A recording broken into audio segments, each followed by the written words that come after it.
Right, so this is the one that you have in your units at the moment, I'm assuming, with the infrared sensor here, and these are the new improved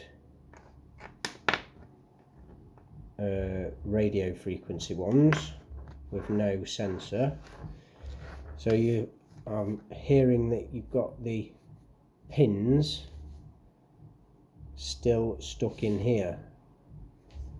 All you have to do is, excuse my grubby fingers, pop them out like that,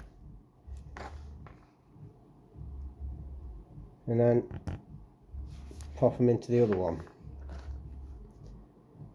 and there the end of the tape will push onto there.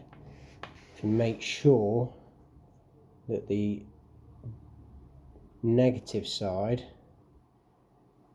of the wire, I think it's black, either black or a white wire, lines up with this red arrow here, it should be good to go.